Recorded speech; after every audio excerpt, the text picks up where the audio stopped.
Salut à tous les amis, bienvenue sur Carton Rouge TV. On se retrouve pour le débrief de Bordeaux-Saint-Étienne, un but partout.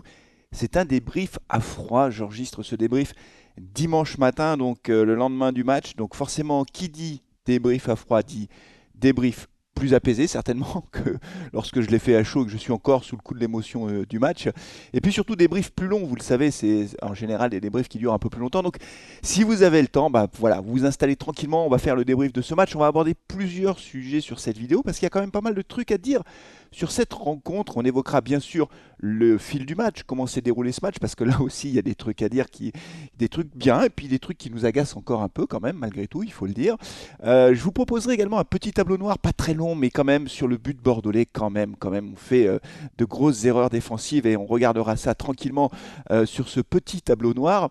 Je donnerai également les notes du match parce que je crois que les prestations des joueurs ont été très inégales. Il y a des joueurs qui ont fait un match correct, voire un bon match, et puis il y en a d'autres qui ont raté leur match. Il faudra le dire, et là aussi, ce sera l'occasion pour vous de me dire si vous êtes d'accord avec moi sur les notes du match. Et puis on terminera avec la suite du championnat. Les Verts qui continuent leur remontada au classement. Qu'est-ce qui va se passer au cours des prochaines journées? Qu'est-ce qu'on peut attendre de cette fin de saison? Ça, ce sera la dernière partie. Donc vous voyez, il y a beaucoup de choses à dire. On va démarrer tout de suite avec le débrief de cette rencontre, de ce match nul. Un but partout à l'extérieur chez un gros du championnat qui joue la montée en Ligue 1.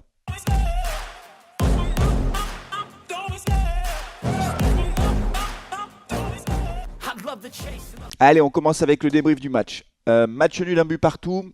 Première question qu'on peut se poser, est-ce que c'est un bon résultat pour l'AS Saint-Etienne? La réponse est oui, bien sûr. Bien sûr que c'est un bon résultat. C'est évidemment un bon résultat pour les Verts. D'abord parce qu'on reste du coup invaincu, hein, 4 victoires consécutives, un match nul, donc on marque un point.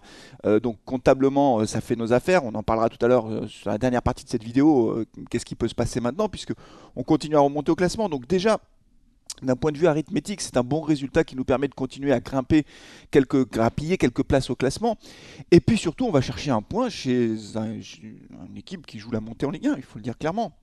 Le Havre va monter, c'est sûr, mais derrière, la bataille est rude entre Bordeaux, Sochaux notamment. Et donc, aller chercher un match nul à l'extérieur, chez Bordeaux, à Bordeaux, avec une équipe qui clairement joue la montée, c'est clairement un bon résultat. C'est clair et net. La deuxième question qu'on peut se poser, c'est est-ce que ce résultat est mérité? Est-ce que c'est un hold-up ou pas? Et là, ça va me permettre de faire le lien finalement avec le déroulé du match.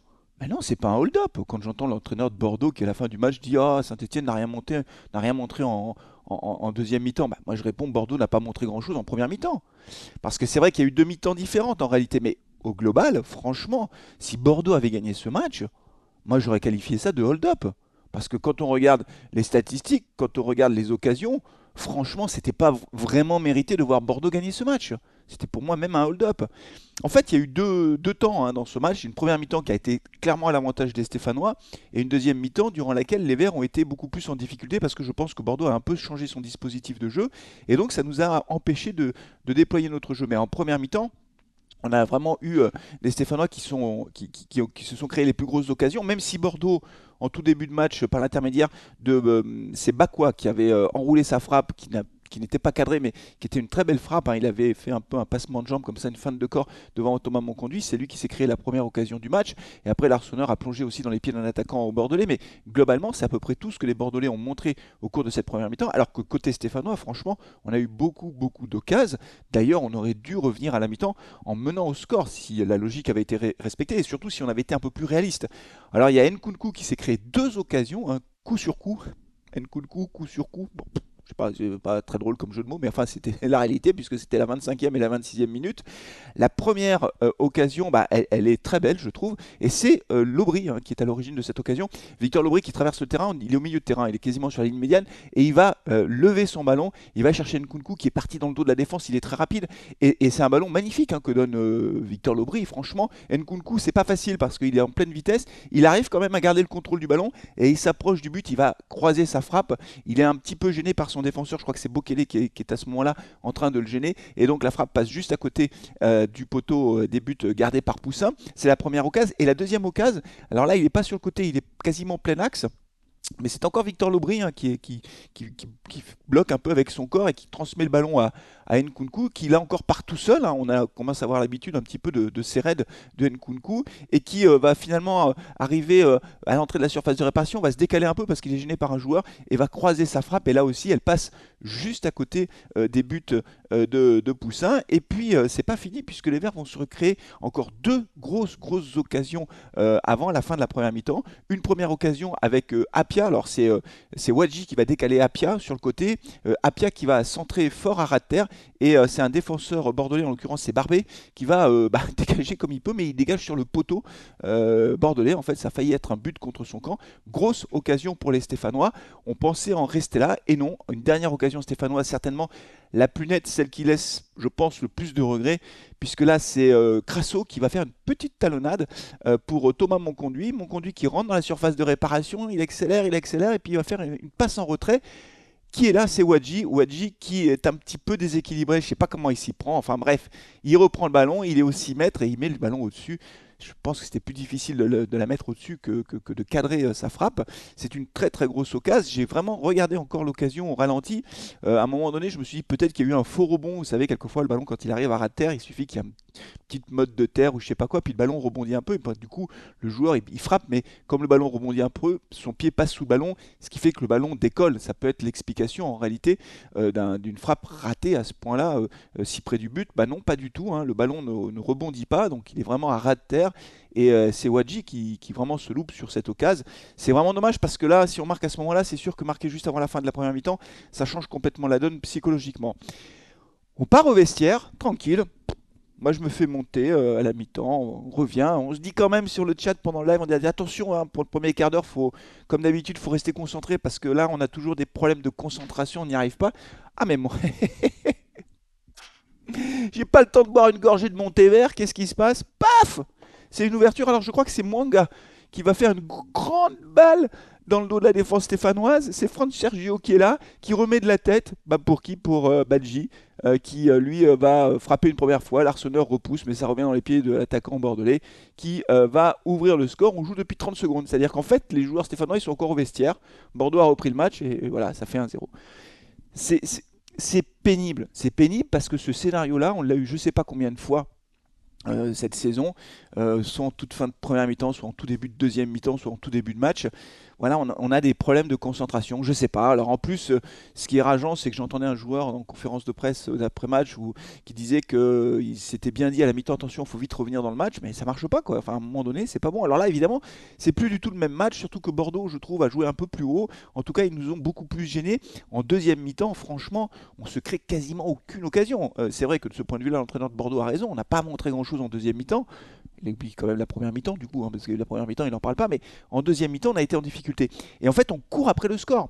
Les Bordelais auraient peut-être même pu faire le break. Il y a l'Arseneur qui, à un moment donné, sort un ballon comme ça, même si c'était pas cadré, c'était un centre qui était dangereux. Et puis voilà, donc c'est vraiment le match type dans lequel on court après le score. On s'épuise un peu, on n'arrive pas à se créer vraiment d'occasion. Et là, je pense qu'il y a 3 mois, ce match, on le perdait en fait. Ce match, on le perdait 2-0, c'est-à-dire que Bordeaux marquait un deuxième but en fin de match. Sauf que les choses ont changé, la Saint-Etienne n'est plus tout à fait la même. On a un petit peu de chance, on a des décisions d'arbitre qui sont plutôt en notre faveur. Et du coup, ce match, on ne le perd pas. On ne le perd pas parce qu'à la 79e, Fomba Bamba font un 1-2, alors qu'ils n'avaient pas été terribles depuis leur entrée, mais c'est eux qui sont à l'origine de l'égalisation stéphanoise. Bamba rentre dans la surface de réparation, et c'est Michelin qui va l'accrocher de façon un peu bête, on va dire les choses, parce que je ne suis pas sûr que c'était une occasion. Enfin, sûr, Bamba, il rentrait dans la surface, ça pouvait être dangereux quand même. Mais en tout cas, Michelin, je pense, fait une faute un peu involontaire. En tout cas, il accroche le pied de Bamba et le pénalty est incontestable. L'arbitre le siffle. Encore une fois, il y a 3 mois, je pense que l'arbitre n'aurait pas sifflé. On aurait eu la poisse jusqu'au bout. Donc là, ça tourne en notre faveur. L'arbitre siffle ce pénalty et c'est Jean-Philippe Crasso, l'inévitable Jean-Philippe Crasso, qui va transformer ce pénalty tranquillement, très tranquillement. Jean-Philippe Crasso, quand même. J'en parlerai peut-être au moment des notes du match, mais Jean-Philippe Crasso qui marque encore un penalty. Hein. Il en est à 13 buts, mais les penalties, il ne les loupe pas. Hein. Souvenez-vous, on a loupé des penalties. Hein. Souvenez-vous l'année dernière, Bouanga, etc. Quand on avait un penalty, on se dit oh là là, on va pas le marquer. Ben là, on se dit à chaque fois, on a peur forcément au moment du tir, on se dit oh là là, pourvu qu'il le marque. Mais Il les marque, hein. Jean-Philippe Crasso, penalty but, hein. C'est comme ça, c'est mécanique. Donc il ne faut pas l'oublier parce qu'un penalty n'est jamais marqué d'avance, hein. C'est jamais facile de marquer un penalty. Mais Jean-Philippe Crasso égalise et les Verts vont tenir. Peut-être qu'en fin de match, ils auraient peut-être même pu mettre un peu plus de pression parce que là, pour le coup, Bordeaux a pris un coup sur la tête. Et voilà, alors au final, ça fait un partout. Au final, le match nul est mérité. Au final, c'est un très bon résultat à l'extérieur. Donc ça fait nos affaires. Dites-moi si vous êtes d'accord avec cette idée. Bon résultat, match nul, ça fait nos affaires. On va parler quand même tout de suite du point qui fâche. Le but bordelais. Allez, tableau noir.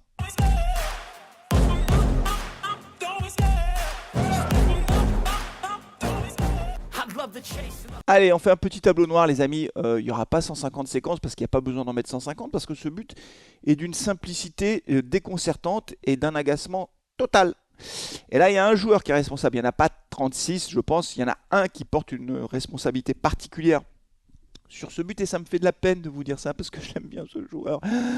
C'est Benjamin Bouchouari. Mais oui, Benjamin, qu'est-ce qui s'est passé? Benjamin, tu t'es pas concentré là, tu étais encore au vestiaire sur le but bordelais. J'ai regardé une fois, j'ai regardé deux fois, j'ai regardé trois fois le but. Benjamin, c'est toi qui es responsable, au moins en partie, de ce but. Tout part en fait d'un dégagement de Léo Petro qui retombe dans les pieds d'un Bordelais. Léo Petro qui fait ce qu'il peut, hein. On ne peut pas dire que ce soit lui qui soit responsable, il dégage devant, bon bah ça tombe dans les pieds d'un Bordelais. À la limite, bah voilà, ça arrive 150 fois par match ce genre de situation. Je crois que c'est Mwanga qui est là, il va garder un petit peu le ballon. Vous allez déjà voir à l'écran là, il est un peu excentré. Il garde le ballon et il va lever la tête. On voit là sur les images que Benjamin Bouchouari est au marquage d'un joueur. C'est Fran Sergio qui est là. Et ce qui est important sur cette image, c'est que vous voyez que Benjamin Bouchouari est derrière Fran Sergio. C'est-à-dire qu'il le voit. Il sait qu'il y a un joueur bordelais. Quelquefois, vous savez, quand vous êtes sur le terrain, vous ne voyez pas un joueur qui est derrière vous. Et puis, voilà, vous ne voyez pas, quoi. Vous regardez le ballon, le jeu est devant vous. Il y a un mec derrière vous. Alors, de temps en temps, les joueurs forcément se retournent. Mais il peut arriver que dans un match, il y a un mec qui part dans votre dos, mais vous ne l'avez vraiment pas vu. Et c'est comme ça. Mais là, ce n'est pas le cas, puisque Fran Sergio, à ce moment-là, il est devant Benjamin Bouchouari. Les images sont très claires. Donc, Benjamin, il sait à ce moment-là qu'il y a ce joueur qui est là. Et puis, il temporise un peu, c'est Mwanga qui temporise un peu, et d'un seul coup, on voit que Fran Sergio, il décroche, il passe derrière Benjamin Bouchouari. Et comme il voit que Benjamin Bouchouari reste planté au milieu du terrain, il bouge pas, il le laisse partir dans son dos. Qu'est-ce qu'il fait, Fran Sergio? Ben, il lève la main parce qu'il voit qu'il est tout seul du coup. Parce que évidemment, de l'autre côté, je crois que c'est de l'autre côté c'était Nkunku ou Apia, je sais plus un des deux, bref, parce qu'ils ont changé de côté.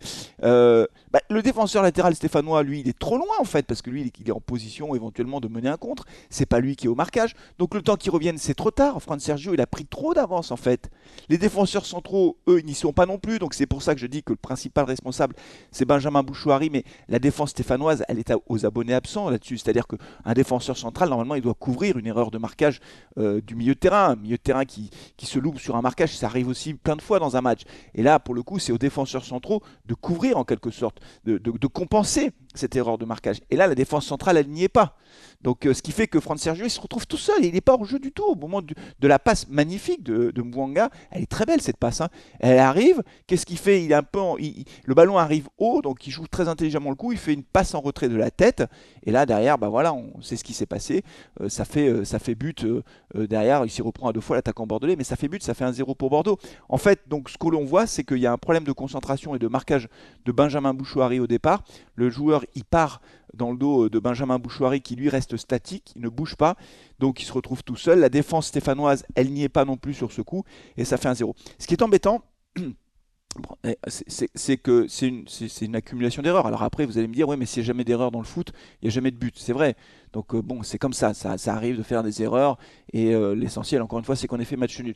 Ce qui est embêtant quand même, c'est que c'est toujours un peu la même chose. Donc en début de reprise de match, au début de match ou en début de deuxième mi-temps, problème de concentration. Je sais pas, moi, je sais pas ce que peut faire Laurent Batlos par rapport à ça, à part leur dire, les engueuler en leur disant juste avant qu'ils repartent sur le terrain, les gars, vous restez concentrés, le marquage d'entrée de jeu, vous lâchez rien.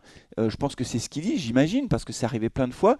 Mais là, visiblement, encore une fois, on s'est complètement loupé. Voilà, les amis, sur petit tableau noir. Donc, Benjamin Bouchouari, grand responsable. Défense centrale, responsable. Au final, ça fait 1-0. On connaît la suite, hein. On a quand même égalisé. Allez, je vous propose d'aborder tout de suite les notes du match.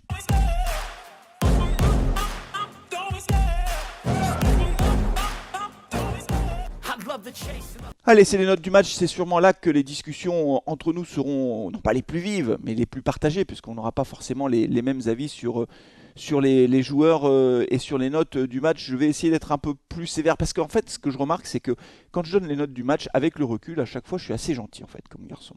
Bah ouais, plutôt gentil. J'essaye d'être bienveillant et les joueurs, je leur donne des notes qui sont peut-être un petit peu trop élevées par rapport à leur performance réelle. On va commencer par l'arseneur, si vous en êtes d'accord. On va commencer par le gardien cette fois-ci. La dernière fois, j'avais commencé par les attaquants. L'arseneur, je vais lui mettre 6 sur 10. Pourquoi 6 sur 10? Vous allez me dire. Sur le but, honnêtement, il n'est pas responsable. Franchement, il n'est pas responsable. Voilà, donc c'est pas ça qui fait qu'il n'a pas 7 sur 10 ou 8 sur 10. Il a fait un arrêt en deuxième mi-temps important, une claquette, une horizontale. Pour le reste, il n'a pas eu grand-chose à faire. L'essentiel des frappes et des têtes ou des reprises bordelaises était sur lui en fait. Donc il n'a pas eu d'exploit incroyable à faire. Il a fait un arrêt important. Et puis il a fait une erreur quand même. Alors là, ça va susciter des débats. La relance qu'il fait en première mi-temps, il dégage dans les pieds d'un Bordelais. Honnêtement, c'est une erreur majeure. Alors, on dit, mais oui, la passe de Petro n'est pas bonne. C'est vrai que Petro le met en difficulté, parce que la passe en retrait de Petro, avec les Bordelais qui sont au pressing, le met en difficulté. C'est incontestable. Mais enfin, ça arrive plein de fois, ça aussi. Que des passes en retrait de joueurs, de défenseurs mettent leur gardien en difficulté, ça arrive plein de fois. Mais dans ces cas-là, quand tu es en difficulté, mais jamais tu dégages dans l'axe. Et jamais, c'est pas possible. C'est trop dangereux dans l'axe. Si tu es vraiment en grande difficulté, c'est ballon en touche. Hein. C'est ballon en touche. Et là, honnêtement, le ballon passe devant le but. Et à ce moment-là, il pouvait tout à fait le mettre en touche. Hein, il n'y avait aucun problème. Il le mettait le long de la touche, c'était terminé. Il relance dans l'axe, ça a failli faire but, quoi. Alors il fait un arrêt. C'est-à-dire qu'il fait un arrêt important sur la reprise du Bordelais. Mais donc en fait, il répare la bêtise qu'il fait. C'est une bêtise partagée. Petro fait pas une bonne passe en retrait, ok. Mais il doit pouvoir s'appuyer sur son gardien. Parce que Petro, il pouvait pas relancer devant non plus. Il n'y avait personne. Donc Petro, il était coincé aussi. Donc il s'appuie sur son gardien, il sait que le gardien va avoir du mal, mais derrière le gardien, l'arseneur, il peut mettre en touche. Donc je lui mets 6 sur 10 pour cette raison. La défense centrale, on va commencer par Anthony Briançon, qui je pense a fait son match. Donc je vais lui mettre 6 sur 10 à Anthony Briançon. Je l'ai trouvé voilà, conforme à ce qu'on attend de lui. Capitaine stéphanois qui a fait son match. J'ai pas grand chose à dire sur le match de Briançon. Pas grand chose non plus à dire sur le match de Petro, qui a été ni exceptionnel ni mauvais. Donc ce sera une note de 6 sur 10 pour Léo Petro.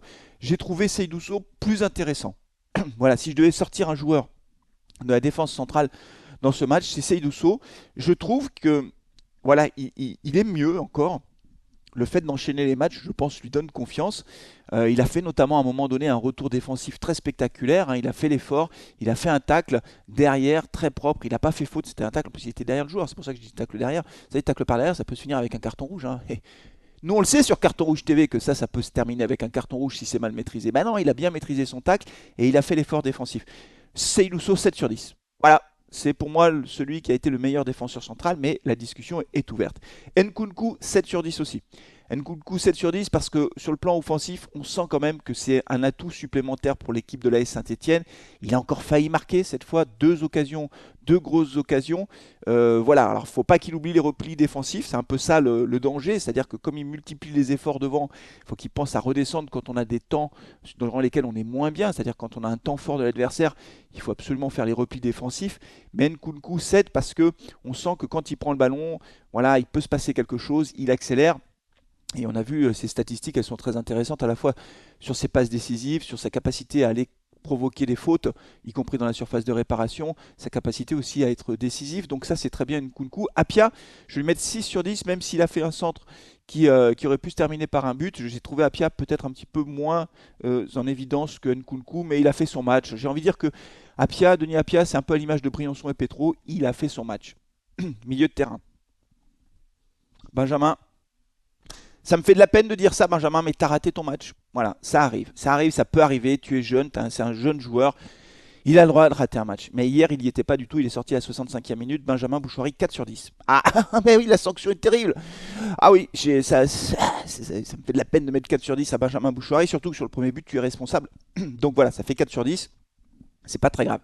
Ça peut arriver de passer à côté d'un match.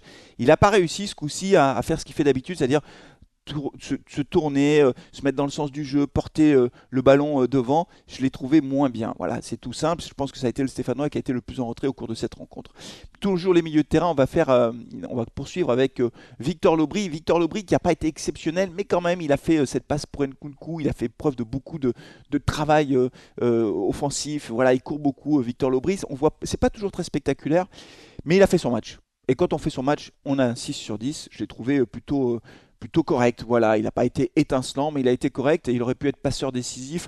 Donc un Victor Lobry qui a fait le match qu'on attendait de lui, ni plus ni moins. Thomas Monconduit, 7 sur 10. C'est mieux Thomas Monconduit. Là aussi, petit à petit, c'est intéressant ce joueur parce que honnêtement, quand il est revenu de blessure, je ne pensais pas qu'il arriverait à se faire une place dans le 11 de départ. Et finalement, il y arrive. C'est devenu un titulaire incontestable du 11 de Laurent Batles, qui d'ailleurs a trouvé son 11. Hein. Vous l'avez remarqué, hein, il reconduit l'équipe de match après match. En même temps, on enchaîne les résultats. Il n'a pas de raison de changer d'équipe type. Mais voilà, Thomas Monconduit, notamment la passe qu'il fait pour Wadji en toute fin de première mi-temps, c'est très bien joué. Et je trouve que dans les replis défensifs, il est mieux aussi. Donc voilà, je pense que ça mérite 7 sur 10. Et on termine, mesdames et messieurs, ladies and gentlemen, avec l'attaque, Jean-Philippe Crasso. Jean-Philippe Crasso, c'est vraiment très particulier, c'est-à-dire qu'on ne l'a pas vu pendant le match, quoi. On l'a vu en fin de première mi-temps parce que sur l'occasion de Wadji, c'est lui qui fait la petite talonnade pour Thomas Monconduit. Mais c'est tout, quoi. On l'a pas vu. J'étais agacé pendant le match. Transparent, Crasso. Il n'a pas fait un bon match. Il faut dire les choses. Jean-Philippe Crasso n'a pas fait un bon match. Il a marqué le penalty. Donc ça, c'est bien parce que, encore une fois, un penalty, c'est jamais marqué d'avance. C'est jamais facile. Donc voilà. Et heureusement qu'il marque et il nous permet de ramener le point du match nul. Mais il n'a pas été bon dans le match. Beaucoup de passes à l'adversaire. D'ailleurs, il y a eu beaucoup de déchets techniques. Hein. Il y a une statistique qui est sortie, je crois que c'est sur Bein Sport, qui montrait que les passes dans le camp bordelais, les passes des Verts dans le camp bordelais, en deuxième mi-temps, 1/2 était une passe à l'adversaire, 1/2 était une passe ratée. Donc on a eu quand même beaucoup de déchets techniques. Et Jean-Philippe Crasso a raté beaucoup de passes. Donc Jean-Philippe Crasso, 5 sur 10. Et s'il n'avait pas marqué le penalty, il rejoignait Benjamin Bouchouari avec un 4 sur 10. Bon, on attend plus de lui, clairement, dans le jeu. Et on termine avec Ibrahima Wadji, qui n'a pas été exceptionnel dans le jeu non plus, Ibrahima Wadji. J'ai hésité entre 4 et 5. J'ai hésité entre 4 et 5 parce qu'il rate une occasion énorme, Ibrahima Wadji. Pour autant, il continue à beaucoup courir, il se donne beaucoup, il triche pas, mais ça suffit pas. Ça suffit pas pour avoir une note correcte. Alors en même temps, c'est un match à l'extérieur, c'est difficile en deuxième mi-temps, il a eu aucun ballon à négocier. Mais voilà, il n'a pas fait son match comme a pu le faire Lobry ou Briançon, donc il n'a pas 6 sur 10. Je lui mets 5 sur 10 parce qu'il fait preuve d'un bon état d'esprit à chaque fois et qu'il ne ménage pas ses efforts. Mais il n'a pas fait un bon match. Ça veut dire qu'entre Crasso et Wadji, on voit bien que ça n'a pas été un match pour les attaquants. On a marqué sur penalty. En deuxième mi-temps, on ne s'est pas créé d'occasion. Donc ça a été un match un peu compliqué pour eux. Voilà les amis pour les notes du match. Dites-moi ce que vous en pensez. Est-ce que vous êtes d'accord avec moi? Est-ce qu'il y a un homme du match? L'homme du match, hein, vous l'avez compris, entre Seydoussou et Monconduit, ce sont les deux qui ont eu 7 sur 10. Je ne sais pas quel est le meilleur Stéphanois, mais en tout cas, à mes yeux, ce sont les deux joueurs qui ont réalisé la meilleure prestation à Bordeaux. On va terminer, les amis, ce débrief avec Et maintenant? Et maintenant, que va-t-il se passer? On en parle tout de suite dans la quatrième et dernière partie de cette émission, de ce débrief.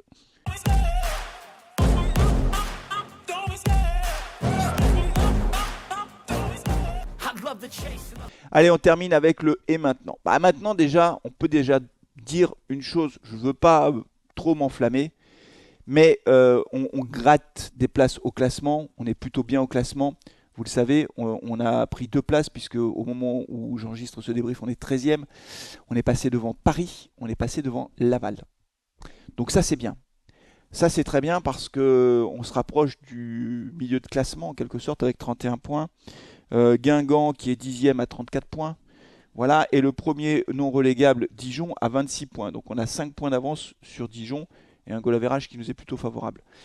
Donc c'est plutôt pas mal. C'est plutôt pas mal, même si en bas de classement, notamment Dijon a gagné son match. Donc on voit bien qu'il y a des équipes qui continuent à se battre pour leur survie et qui se battront jusqu'à la dernière journée de championnat.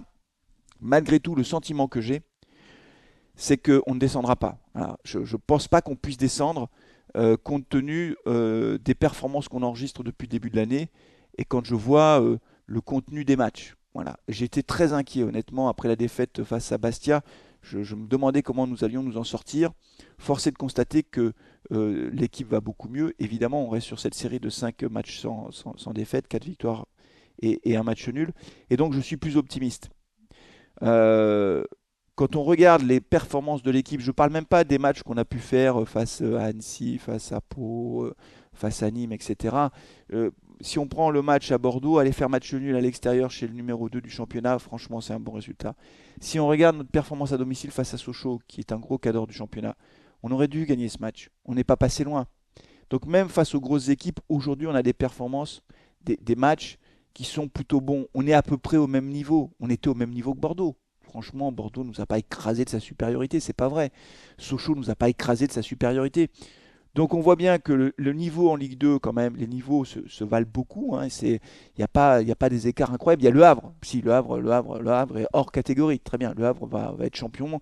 Il n'y a aucun doute là-dessus. Mais à part Le Havre, les équipes se valent en quelque sorte.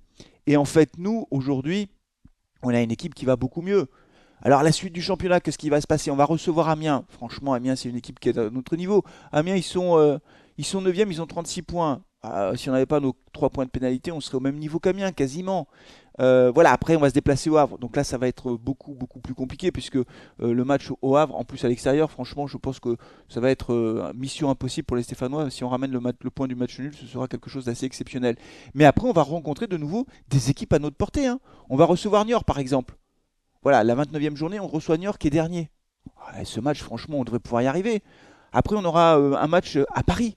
Paris FC, bah oui, Paris aujourd'hui, voilà, on voit bien qu'au classement, alors c'est à l'extérieur, mais enfin c'est une équipe qui sera quand même aussi à notre niveau. Et puis on a d'autres matchs, alors on aura Grenoble évidemment, qu'on n'a pas encore joué à l'extérieur, et puis on aura Metz à domicile. Bon, Metz, c'est une grosse équipe, mais ce sera un match test ça, pour nous, ce sera très intéressant. Après on ira à Rodez, enfin on jouera contre Laval encore, on va recevoir Guingamp. Bon, tout ça, ce sont des matchs qui me semblent être à notre niveau. On se déplacera à Laval.